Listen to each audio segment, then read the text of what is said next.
this. Okay.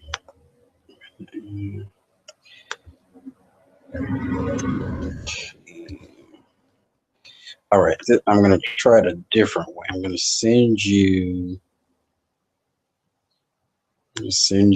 Share the permanent link. I'm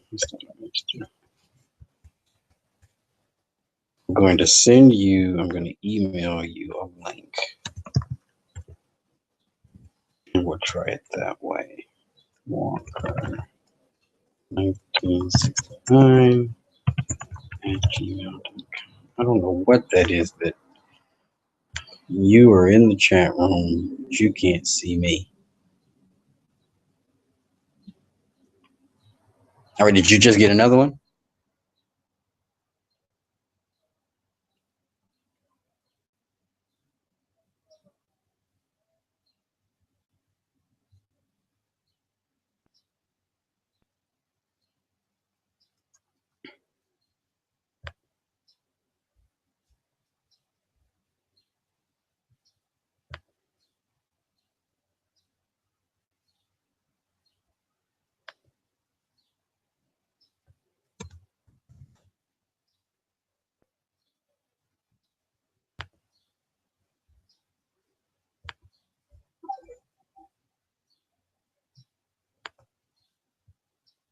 Hmm.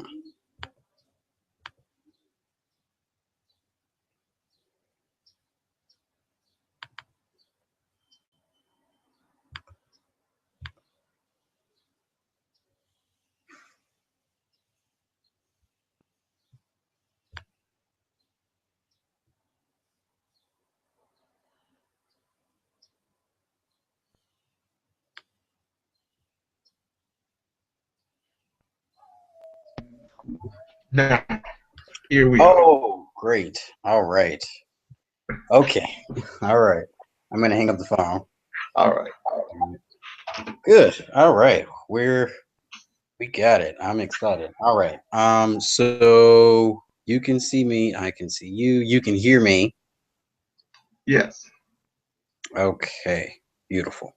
All right. So we're broadcasting.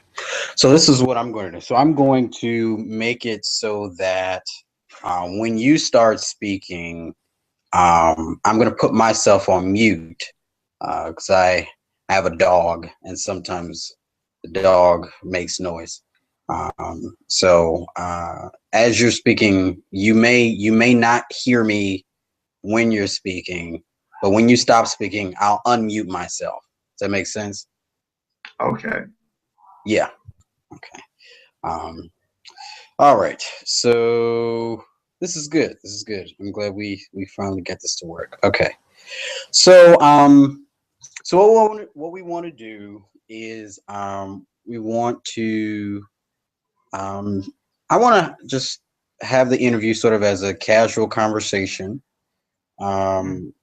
where we talk about the summer of 2014. Obviously, that was for you in your career in the CME Church, that was a short summer. But I'd like to talk about, some of the pivotal events with you during that time. Can you remind me when you officially resigned your post in the CME Church? Well, what I want to say is when I officially began to transition over, not officially resigned yet, because I am considered an other elder, was July of 2014, around the 13th. Okay. Because what I'm considered now in the United Methodist Church is an other elder. Okay. Okay. All right. That's good to know. That's important. That seems like an important detail there. I'm going to get just a pen here. Just so I can make sure to write this stuff down. Okay. All right.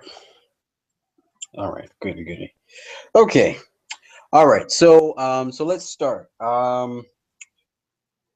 Could you please state your full name and your current vocational status inside or with relationship to the CME Church and certainly with relationship to the United Methodist Church?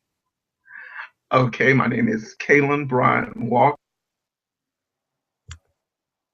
Methodist Church is an other elder, which means I supply as a traditional and non-traditional minister. I am from another Methodist denomination. So I'm also, as a CME, I keep my credentials as an ordained elder, if that makes sense. It's a very complicated situation, but that's what happens when you transition from one Methodist denomination to another. Okay. And prior to your transition, what was your official capacity in the CME Church? Prior to that, I served 4 years as the presiding elder of the Monroe District of the 4th Episcopal District, where Bishop Thomas L. Brown was the presiding prelate. All right. I want you to begin to reflect with us on your experience as a presiding elder. Tell us, for how long you were a presiding elder. What were some of the things you enjoyed about that vocation? What were some of the things you didn't enjoy? Reflect on that for us. Well, I served as presiding elder from 2010 to 2014, which was one quadrennial session. And I believe that the thing that I enjoyed most about being presiding elder was being one who was supportive of people on the district, where people were allowed to grow in their gifts, their graces, their talents, whether it were clergy or laity, and especially for children, youth, and young adults. Because I believe that if we don't pour into our young people, the church will die. And so I tried to have programming activities that would promote their growth. And so also, I would say spiritual direction and formation was one of my giftings for the district. Probably the thing that I didn't like the most probably was raising money. And that's something that we always had to do. But that was probably something that I least liked to do, was bringing in, as they say, the rent.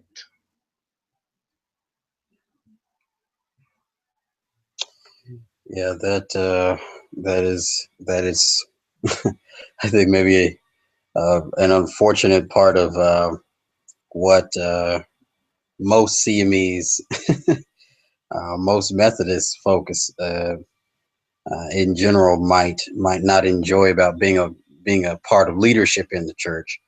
So I can definitely hear that.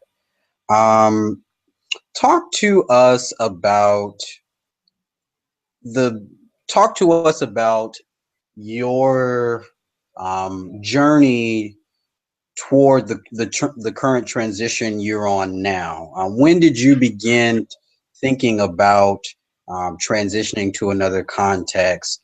What all was going on in your mind? Reflect on all of that. Well, it was a very interesting story because several times in the past, probably 13 years ago and 7 years ago, I was approached with the opportunity to join another denomination. But after much prayer those 2 times, I didn't feel that that's the way God was leading me. And last summer, the summer of 2013, which will be almost 2 years ago now, at the end of an annual conference, I was sitting on stage and we were getting ready to close, and tears began to roll down my eyes. I didn't know where the tears were coming from. I wasn't upset. I wasn't overly happy. But then, after they stopped, I realized that God was challenging me to do something different, to get out of the boat that I'd always put myself in, something that was safe. And so after discerning, I decided that God was leading me to go into another field of ministry. And so that's how it really started last summer of 2013. And many people ask me, why did you do this? Why were you upset? Were you frustrated? And I can honestly say I was not, that it was all leading by the Spirit of God.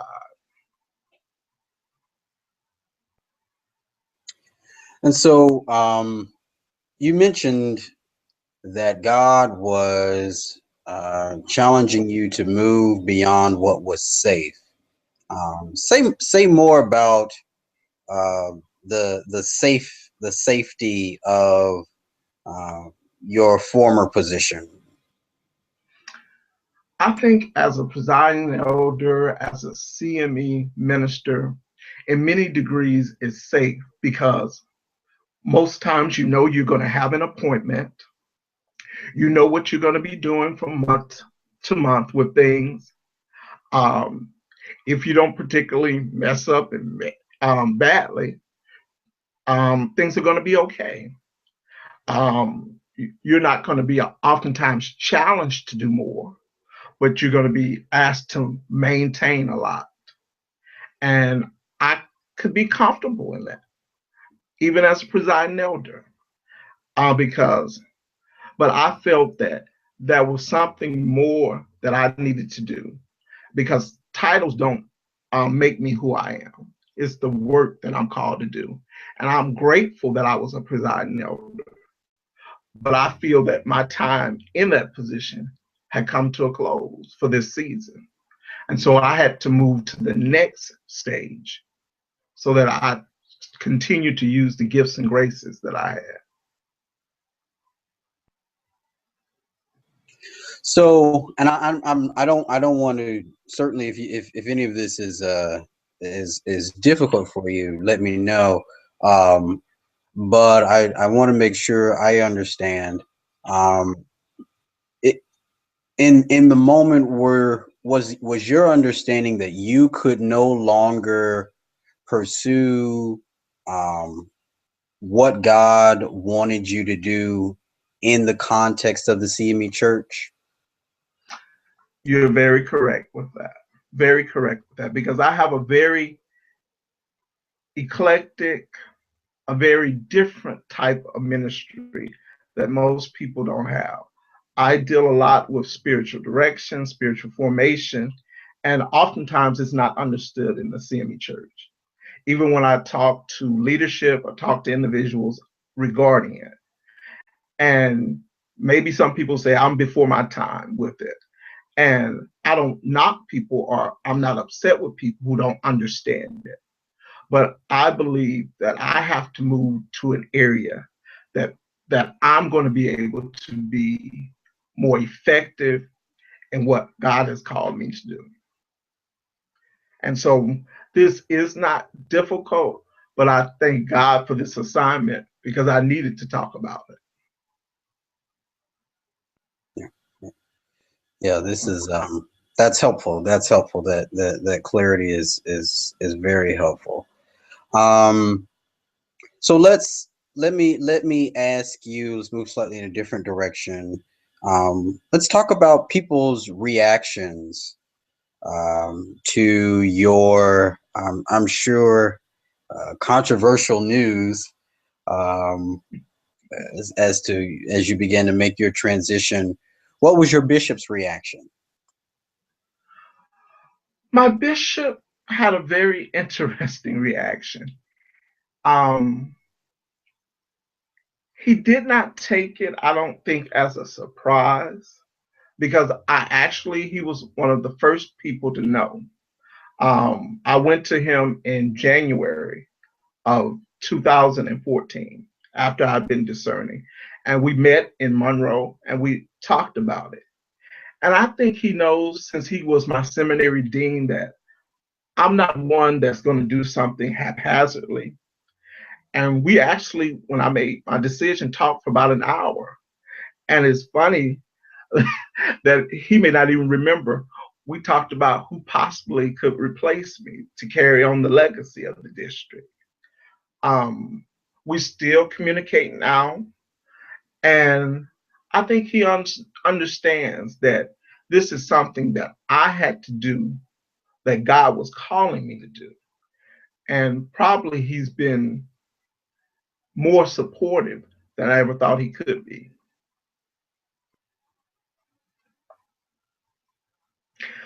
Other persons, if you want me to continue with that, that's been a different story.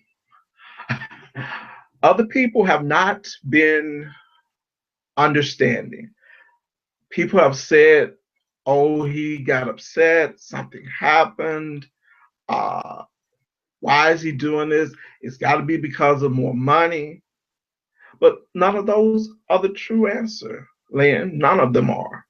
And some friends that I thought I had, I haven't heard from. I don't hear from.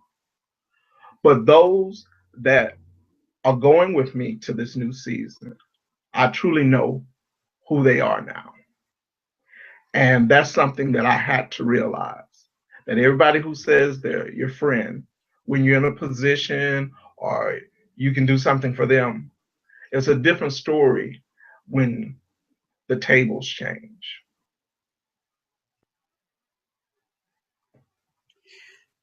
Yeah, that's unfortunate. That folks haven't been as sympathetic, particularly because um, I think a lot of us say a lot of things about what's wrong with the church, and we complain. But yet, when people decide to do something about it, um, particularly things that benefit them, um, yeah, we don't really seem. We oftentimes, I'll say, oftentimes, we oftentimes don't feel like understanding, trying to attempting to understand the complexity of all that. So I'm sorry that's been your experience with others. It's really too bad. Um, yeah, yeah. Let's talk about, were you still in your official presiding elder capacity during the spring convocation of 2014? Yes, I was. Okay. I was. It actually was the quadrennial for our bishop. We do that, every 4 years. And so I actually was the one that gave the tribute to Bishop Brown and to Dr. Louise for their celebration. So is there anything specific you want me to share about that spring convocation? Yeah, just reflect on what that was like for you. I mean, I'm imagining you knew that would be your last spring convocation, and it could have been Bishop Brown's last spring convocation in the fourth. What were what was going through your mind with regards to Bishop Brown and his possible reassignment going into General Conference, as well as your own you know transition out of the CME Church? Well, I can probably honestly say I didn't think Bishop Brown was coming back. Um, I thought he had served us well for those 8 years, and that he would be off to another assignment. So my objective or goal during that spring convocation was to try to make it as celebratory as possible, um, being that we celebrate the work that has been done during this quadrennial, because the fourth has improved. And I believe in giving honor where honor is due. And so, what we do in the fourth in the Louisiana Conference is that we often have a banquet, and the banquet is a Hall of Fame banquet. and we celebrate individuals who have made contributions to our conference. And so Bishop Brown and Dr. Louise and um, Bishop Hort posthumously were inducted into our Hall of Fame during that spring convocation. And it was such a great event to recognize the legacy of Hoyt to Brown. So I can't even put it into words how wonderful the occasion was.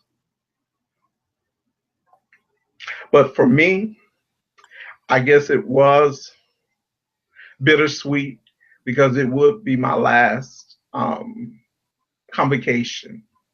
Um,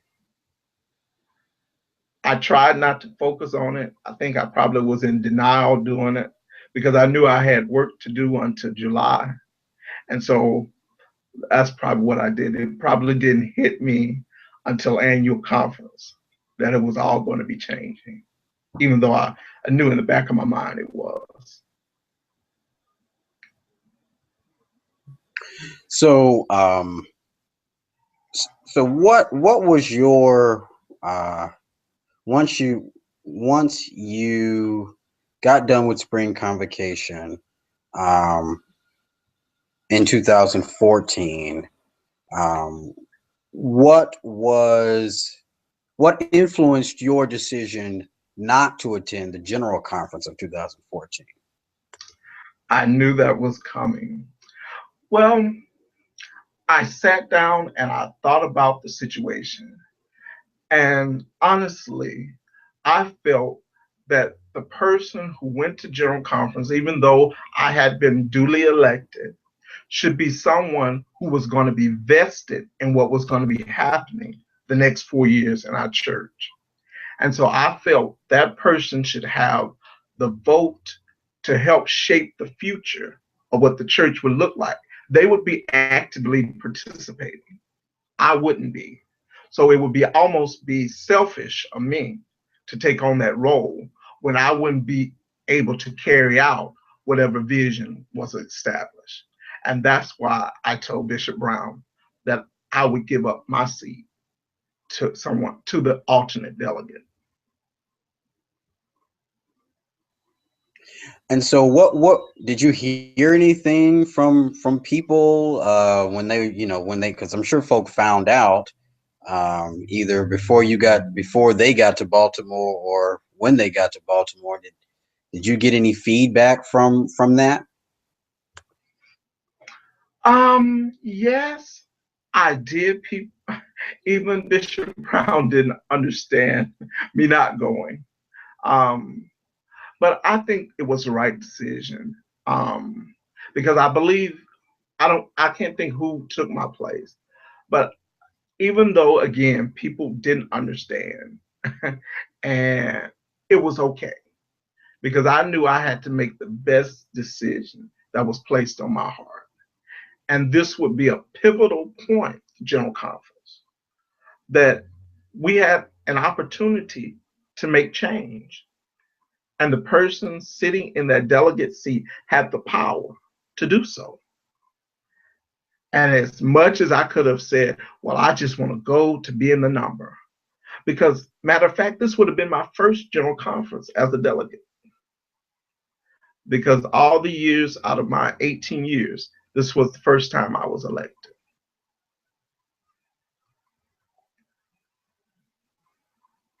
And so was there, you said people didn't understand, were people already aware that you were making a transition, or were they just sort of under the impression that you just didn't want to go?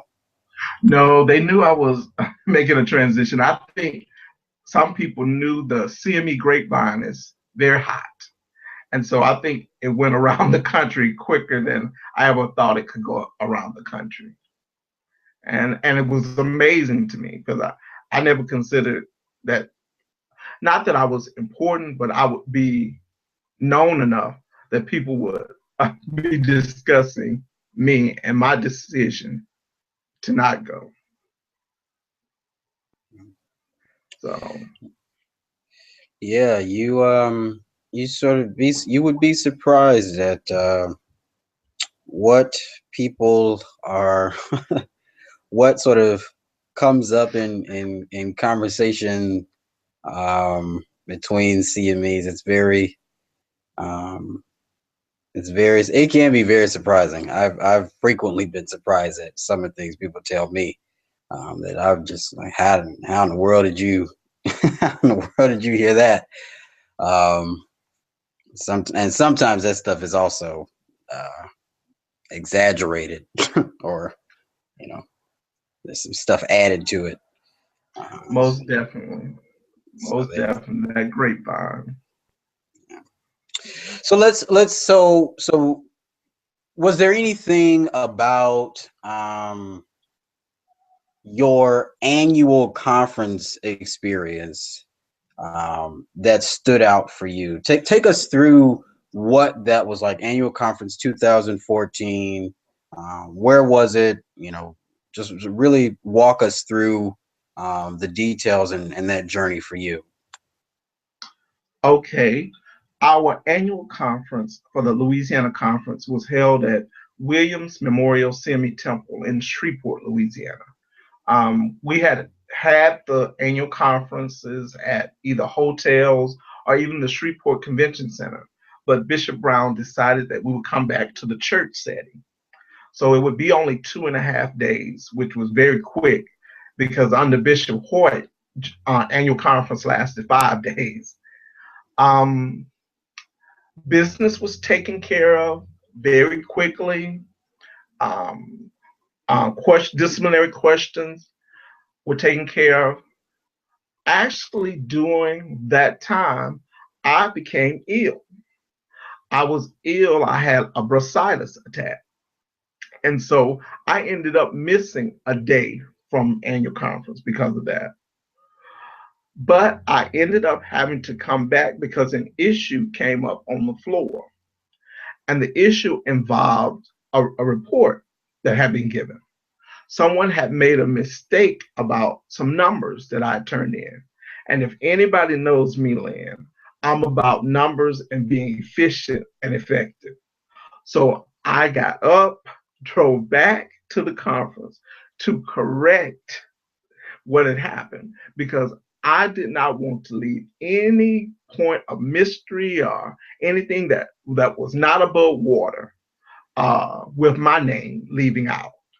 And so it was corrected. The person had I won't say they had spoken incorrectly, but that's basically what they did. But the record was cleared. And so at that conference, Bishop Brown made some awesome remarks that I appreciate. My fellow elders, my senior elder, made remarks, and I received an ovation from the conference. And that was an overwhelming experience because this was home. This was home. And for me, I'll never forget what has been done for me. I will keep the conference in prayer. And who knows what God does because I'm one of those that wherever the Spirit leads, that's where I should be.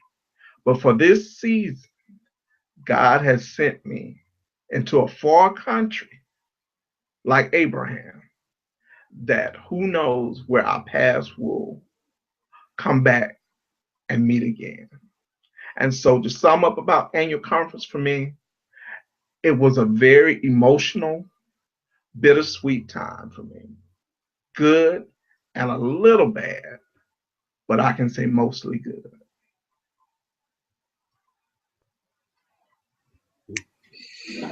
Let So thank you for that. So this. Well, let me back up. Let me ask this. What was it like for you, realizing that you had got Bishop Brown back? You mentioned earlier that you thought he would not be coming back. What was your reaction to that news? I was very surprised, but I know it was a good thing because I believe that sometimes you need more consistency in leadership in order to develop a program. And even though he's been here 8 years, I think these 4 years will leave his legacy on the fourth because he will have the opportunity to implement more progressive, more innovative ministries now that he has built his capital, especially on the Louisiana side, because he already had it in Mississippi.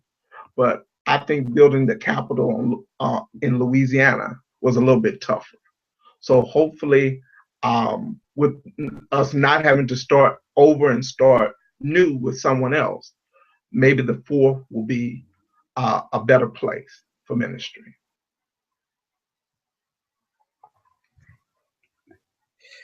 Before I go into a totally different direction, because I really want to hear about your new journey since the summer. Let me go a little back. Let me go back a little further and ask you about um, your experience um, being away from the general conference as the general conference was going on. What were some of the things? Well, let me not assume. Were there things that you heard about while we were in Baltimore?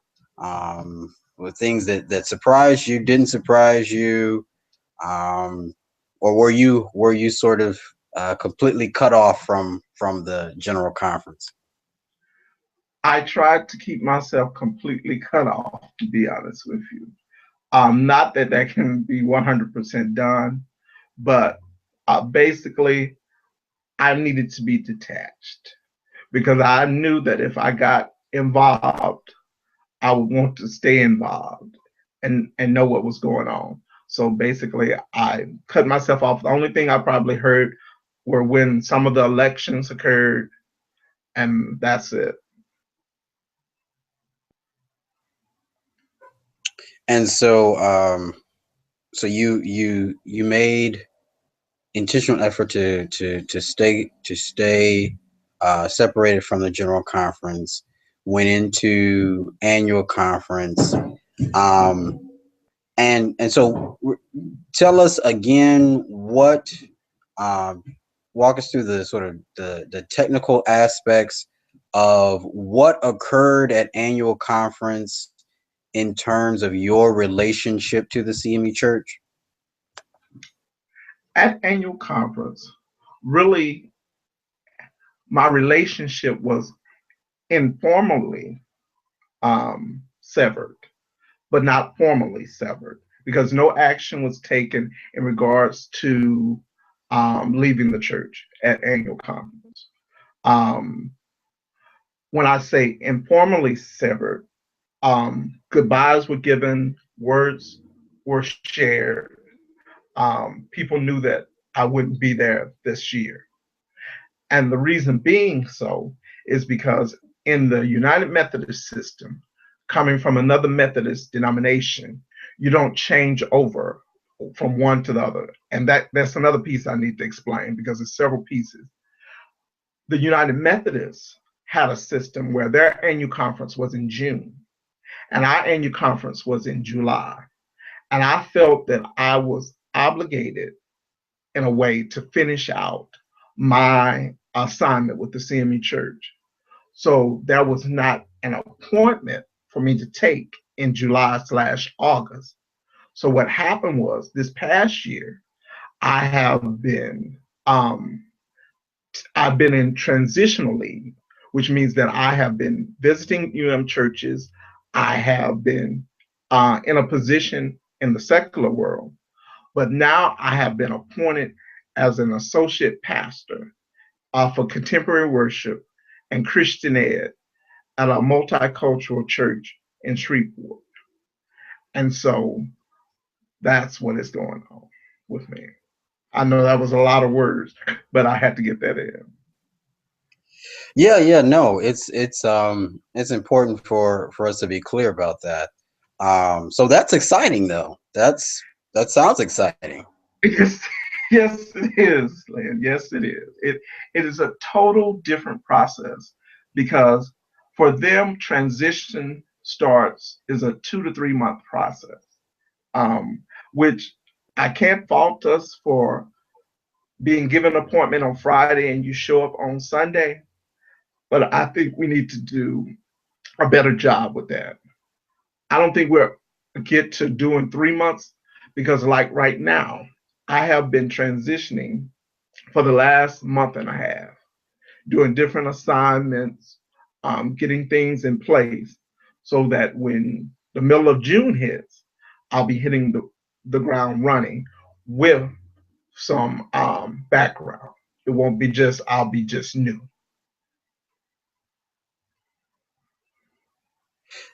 And so when we get to June, which is next month, not even, it's a couple days away. Mhm.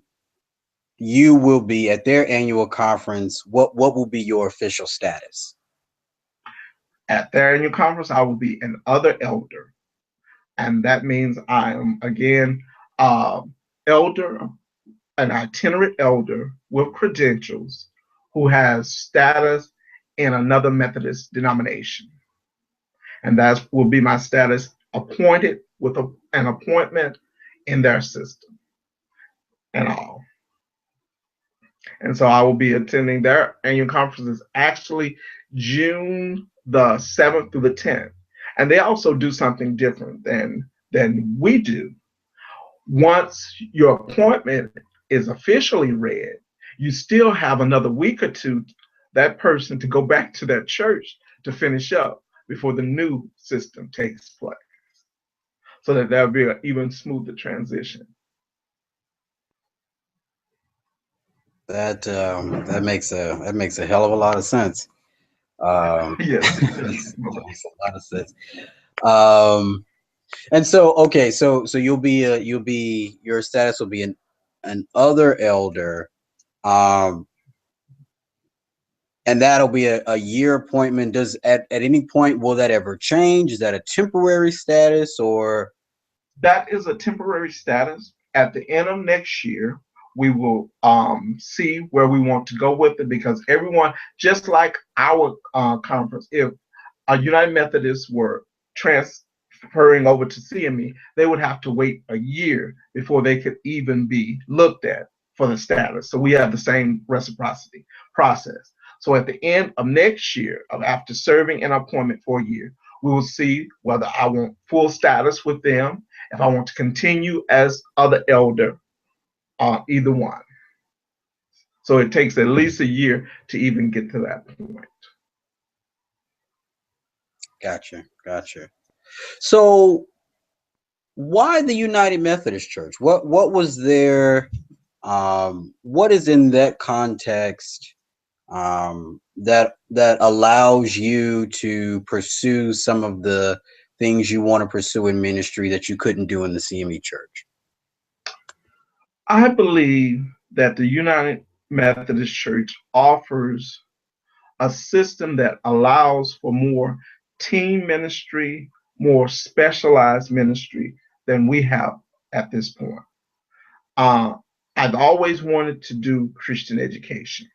That's been my focus, Christian education. But we aren't, I won't say paid to make a career out of. That's not a position that you can have. But if anybody knows me in the CME church, they know that Christian ed is me. And so that was one desire. Another desire, I really feel that contemporary worship is something that God has put on my heart to get out of the box of just doing traditional worship, to stretch me. So that's something else. And lastly, I'll also be working in missions and outreach. And that's something we don't do a lot with in a lot of our churches. And so the gift set came when I was interviewed by the committee. They said multicultural ministry, Christian ed, missions. And God bless the cabinet to have a position that filled those slots. That's good. That's good. I remember being in Monroe when you invited me down last year, or was it last year or the year before? One of I think so. Yeah, 14. yeah. And I remember you bringing in some individuals from a prison ministry to be a part of that conference. Um, and I thought, it sounded like the work they were doing was really. I want to say it's Chronos. That the name? Kairos. Kairos. Kairos. Kairos. That's it. Yes. I knew it had something to do with time. Um, so I remember that ministry and you being passionate about that. But and feel free to tell me if I was reading it wrong. But I did sense that there was not the same excitement among the district uh, for being actively engaged in supporting those kinds of ministries. Is that right? And if so, I mean, what do you make of that? What how do you explain that? You're gonna get me on my soapbox.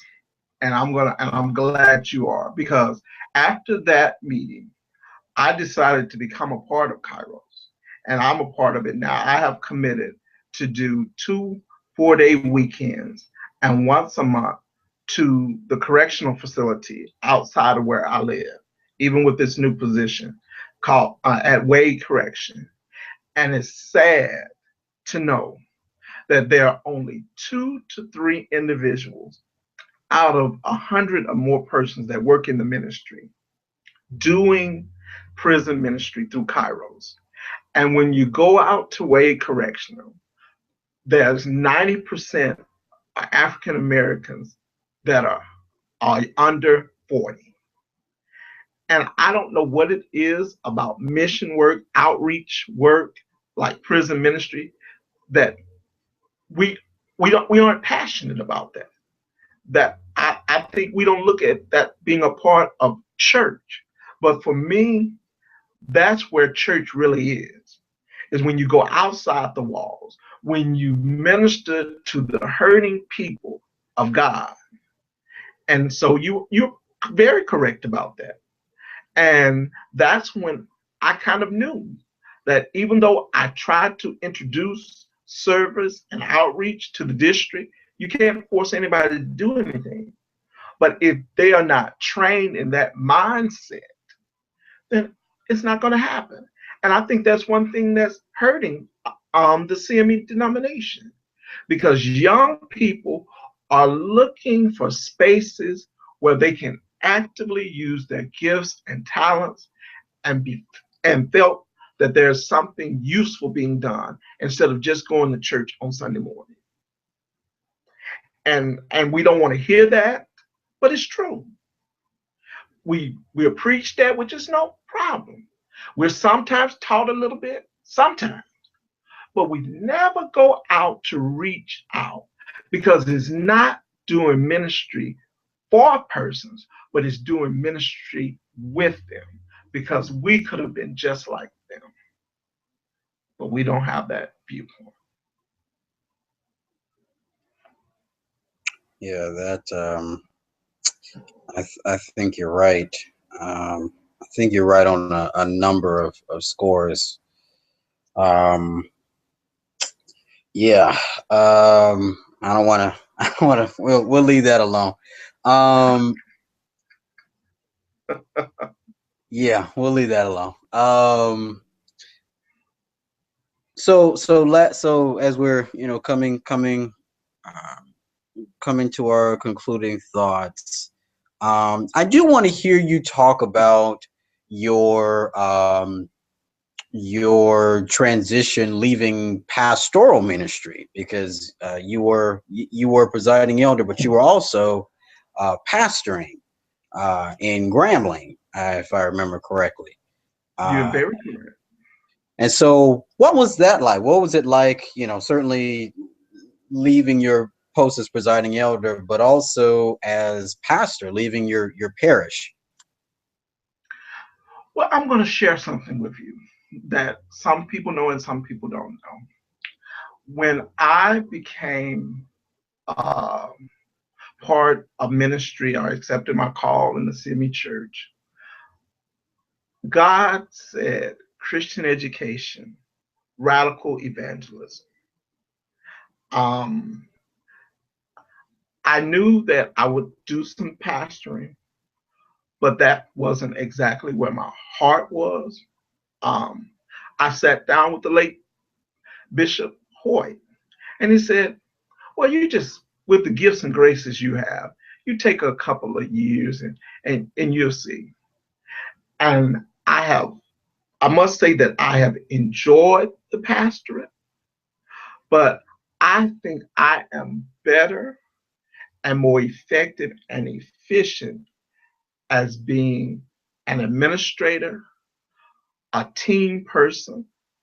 I don't have to be the leader, the person that's giving the sermon every Sunday. And to bring that back to your question, says it was hard leaving the people that I served, but as being called the senior pastor, it was not hard because I knew that in this season, that's not where I was.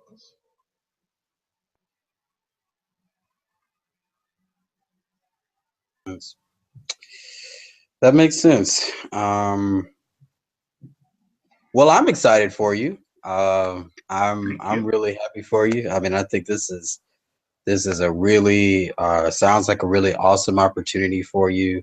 Um, and again, as someone who's sort of still in the church, I apologize for those of us who are unkind in our failure to try to understand um, what the journey you're on, but also in just the way just the way we treat people sometimes it can be unkind.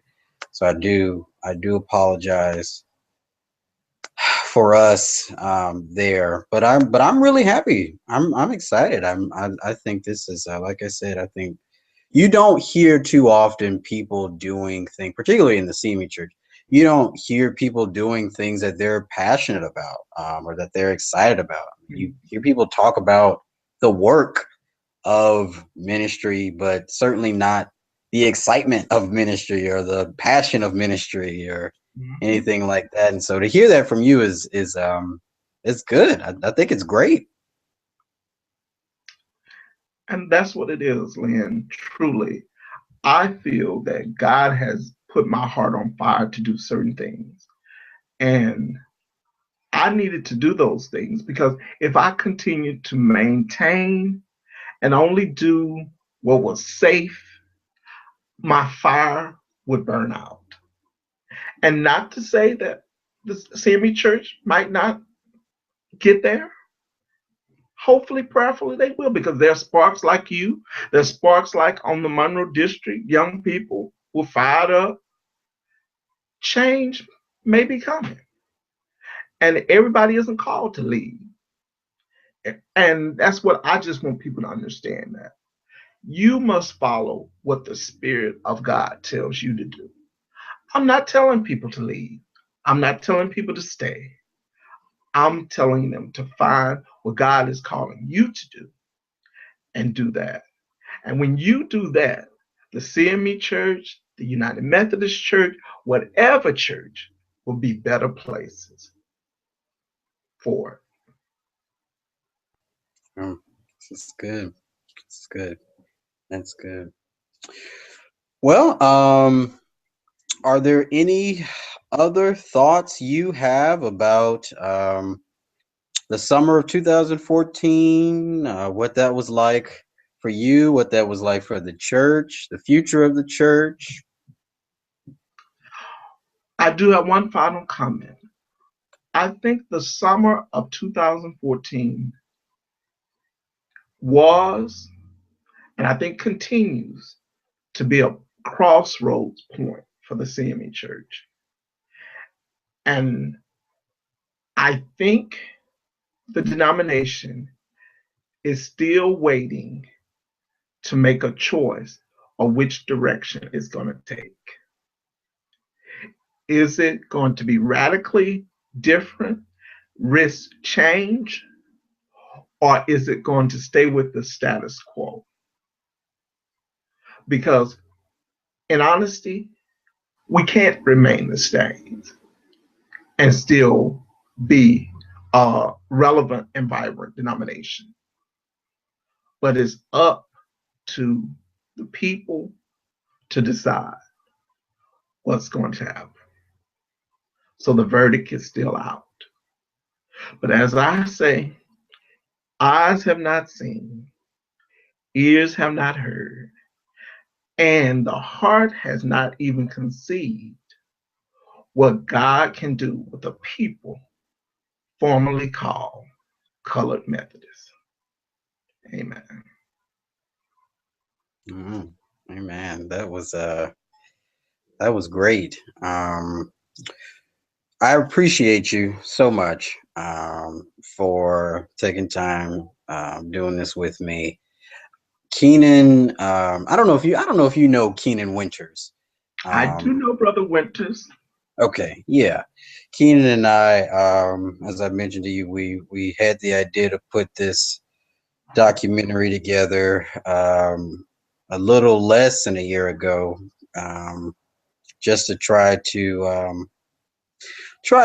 a different approach to helping the church see different people's experiences, hear people's stories. I mean, as a historian, for me, stories are really important. People's stories are really important. I feel like we learn a lot from them, but also, I think there's a lot for us to learn about ourselves as a church and what we do to people, what we do in the name of certain kinds of corporate interest.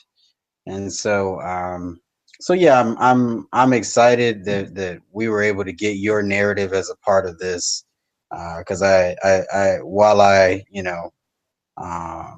think I think I definitely respect you and your narratives, and your gifts. I'm not sure that everyone knows your story. And I definitely also wanted to give you an opportunity to sort of set the record straight. Um, you know, people can people can hear it from the horse's mouth. So I think all that's real. So yeah, man, thank you. I really do. I really do appreciate you and you doing this.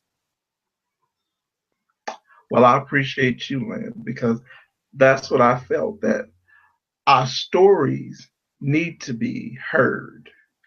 And as, like you said, history, we need to process, develop, dialogue regarding what's happening. And I just am thankful that I'm able to share it because it's part of my growth process. Mm-hmm. And maybe it'll help somebody else. Yeah, I definitely hope so. I definitely hope so. I have to tell Granny I spoke to you. Please do. I talked to her about a couple of weeks ago because there was a death at Bray, so I talked to her. Oh, okay. Brother Longwood. Yeah, I had heard that. I think I do remember that. I do remember that. Yeah, I got to have to give her a call this weekend. It's Memorial Day weekend, so I have some free time. But yeah, I tell her that we spoke, and then you say hello, and Yes. that I'm sure she will want to know. Is your mother doing better? Well, mother, this is the thing. She has the first stages of Alzheimer's, and so she has good days and bad days. Okay. And so today is a good day. Okay. So, and it's more of her, sometimes her emotions as opposed to just memory. But I mean, she's doing okay, and I'm glad that I can um, still be here. Yeah, yeah. That's I didn't know I didn't know the Alzheimer's piece, but I know that's I know enough people to know that can be a very tumultuous time, both for the people around the patient and the patient. So y'all will definitely be in my prayers. 'Cause Thank you. that's I know that's a difficult thing. That's a difficult thing. So, yeah, but yeah, man. Everything else is okay. You're feeling good. You're Yes, liking United Methodist Church. yes. I mean, it is like I said, a different world. And yourself at University of Chicago? I'm good, man. I'm just I am I'm working on my dissertation now. I just started my dissertation No, proposal. you didn't. Yeah. Wow. So that'll be I have to turn that proposal in by the end of the summer. So that'll be it'll be a very arduous summer. Trying to do the drafts of all of that. On my second draft What's now. your top, So Lynn? What's your topic? so I'm going to do a history of the interracial, what we call interracialism, but interracial cooperation in Southern gospel music. Huh. There's a really interesting, complicated story about how Southern gospel music became to be understood as white. So Huh. Southern gospel artists who start recording in the early 1900s, and at the same time you have black gospel artists in northern cities like Chicago, Harlem, um, recording gospel music like Thomas Dorsey, etc. Mhm. And so white gospel artists start calling themselves Southern gospel to distinguish what they're doing from what black gospel artists are doing. Uh, but among in the segregated South, white Christians understand Southern to mean white, um, Mhm. and so there's a really interesting sort of complicated history with advertising and race records and the ways in which really those categories become really hard to hold on to because there's so many black people in the South and they're singing the same things that a lot of the white people are singing. And so, how do you sort of decide what's Southern white gospel and what's black gospel when, people are in the churches believing the same stuff for the most part, singing the same songs. Um, and so, but it's in the 1960s at some point, some of those barriers begin to fall with the Gaithers. Bill Gaither Mhm. becomes really popular, um, and starts to sort of integrate that. But what's interesting, Kaylin, is that even up until now, when people hear Southern gospel or people go to a Southern gospel concert, it is majority white. Yes. Even though you can hear any of the songs they're singing in a black church. So there's still this sort of segregative element going on there. And I want to trace that history to All see what right. all is sort of going on there. I'm excited. I think it's a good project. Oh yes, it's more of a project. I can't wait till it's a book. Yeah. It's definitely waiting. It's sort of crawling to be to be a book. But it's, I think it contains a lot of it contains really important aspects of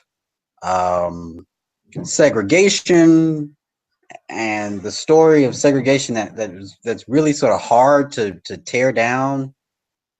Sort of continues into the 21st century. And so yeah, I think it's going to be I'm excited about it. My advisors are excited about it, which is at this point sort of all that matters. Yes, indeed. They have to sign off on it. Right. Who's your lead advisor? Curtis Evans. Okay. I don't think. Who else sits on your panel?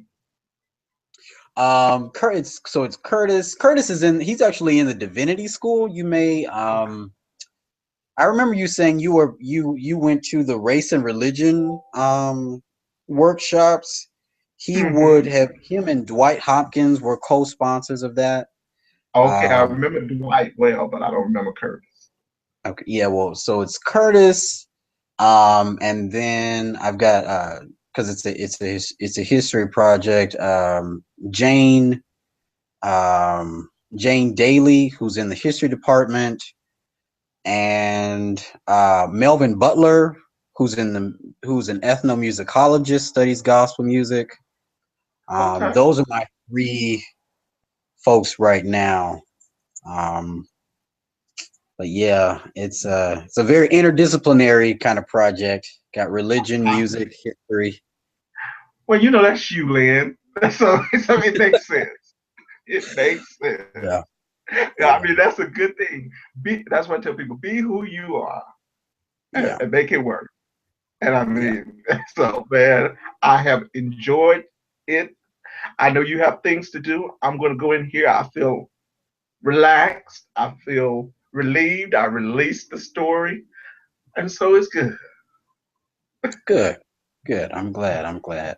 Well, you have a good rest of your evening, and we'll be in touch. All right. All right. Take care now. All right.